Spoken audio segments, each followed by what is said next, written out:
Bruna Marquezine abriu o jogo sobre um período difícil que enfrentou nos bastidores da TV Globo. Nesta segunda-feira 22, durante um evento de beleza focado em autoestima e empoderamento feminino, a atriz relembrou os desafios vividos ao atingir a maioridade, especialmente durante as gravações da novela I Love Paraisópolis, em 2015. Segundo o relato publicado pela revista Quem, a artista descreveu aquele momento como uma fase de extrema vulnerabilidade. Bruna contou que assumiu o protagonismo da trama com a novela já em exibição, em uma tentativa da emissora de conquistar o público, o que trouxe uma pressão dobrada. Na época, ela precisou lidar com a responsabilidade profissional enquanto sua vida pessoal estava constantemente sob os holofotes, algo que ela garante não ter escolhido. O cenário tornou-se ainda mais crítico devido a um relacionamento difícil e ao peso da expectativa alheia sobre seu desempenho. A situação era tão delicada que, segundo a atriz, ela chorava com frequência nos bastidores. A pressão chegou a um ponto em que reclamaram dela no Departamento de Recursos Humanos, alegando que o choro constante estaria atrapalhando o tempo de maquiagem. Foi naquele contexto que a síndrome da impostora surgiu, mas hoje Bruna afirma olhar para aquela jovem com carinho. A atriz destaca que o processo de terapia foi fundamental para que pudesse acolher sua trajetória e compreender que o autoconhecimento é um trabalho contínuo. Ela ressaltou que a maturidade veio com o aprendizado, com os erros e com a coragem de repensar escolhas. Durante o evento, Bruna também refletiu sobre o amor. Ao comentar sua visão atual sobre o tema, ela revelou que demorou a entender a beleza de poder escolher. A artista, que vive um romance com o cantor Shawn Mendes, explicou que antes se prendia à ideia romântica de que o amor não permitia escolhas, mas que agora enxerga o poder de decidir como algo transformador. É impressionante como, ao ouvir esse relato da Bruna Marquezine, a gente consegue perceber o quanto a indústria do entretenimento brasileiro, por muito tempo, romantizou o esgotamento dos seus jovens talentos.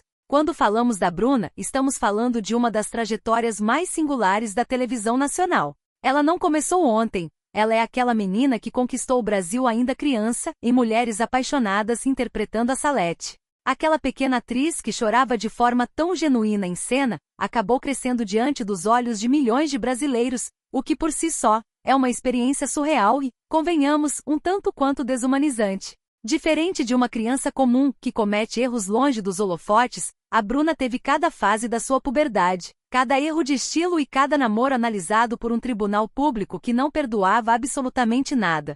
Para quem não se lembra, a Bruna nasceu em Duque de Caxias, no Rio de Janeiro, e desde muito cedo mostrou uma aptidão natural para a dramaturgia. Depois do sucesso estrondoso na infância, ela passou pela fase de transição com papéis importantes em novelas como América e Cobras e Lagartos. Mas foi justamente a partir de 2012, com Avenida Brasil, que a chave da carreira dela virou de vez. Ali a Luísa, sua personagem em Família, ou a Lurdinha de Salve Jorge, começaram a solidificar uma imagem que ia muito além da menina doce que o público conhecia.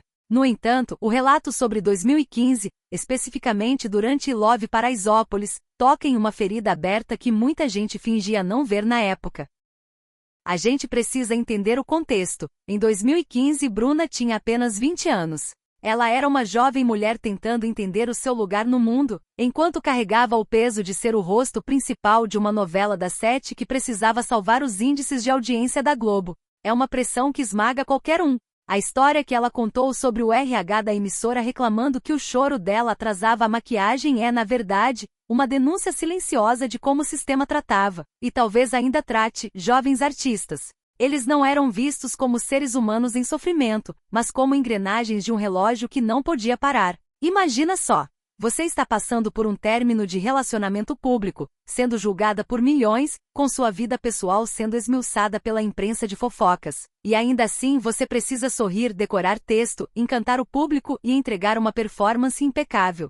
É curioso notar como esse momento de 2015, que ela descreve como um dos mais sombrios, foi o mesmo período em que a imagem da Bruna Marquezine começou a ser alvo de críticas pesadas na internet. Havia um ciclo vicioso. A mídia bombardeava a vida pessoal dela, o público reagia a isso, ela se sentia pressionada, o desempenho profissional sofria, e então a crítica vinha dobrada. Hoje, olhando para trás, fica claro que a síndrome da impostora que ela descreveu não era uma falha de caráter ou de talento dela, mas uma resposta natural de uma pessoa que estava sendo forçada a se comportar como uma máquina. A maturidade que ela demonstra hoje ao falar sobre esse assunto, ao dizer que olha para aquela jovem com carinho, mostra o resultado de anos de terapia e, principalmente, de um processo de desconstrução. Diferente de muitos artistas que tentam esconder o passado ou fingir que nada aconteceu, a Bruna está fazendo um movimento corajoso de reivindicar a sua própria narrativa. Ela não é mais a namorada do jogador de futebol ou a atriz global que faz o que a emissora manda.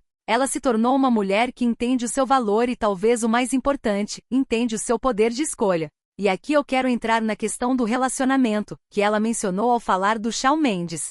Muita gente se choca com a visibilidade internacional que ela conquistou, mas, sendo muito sincero, isso é um reflexo de quem ela se tornou. Quando ela diz que demorou a entender que o amor permite escolhas, ela está falando sobre a libertação daquelas amarras românticas que nos foram impostas por gerações, de que a gente precisa se submeter ao outro ou que o destino é algo imutável. Na minha visão, o que a Bruna está fazendo agora é um exercício de liberdade que poucos artistas conseguem alcançar. Ela passou a maior parte da vida sendo um produto, e agora está se colocando como a dona da própria marca, da própria história e das próprias decisões.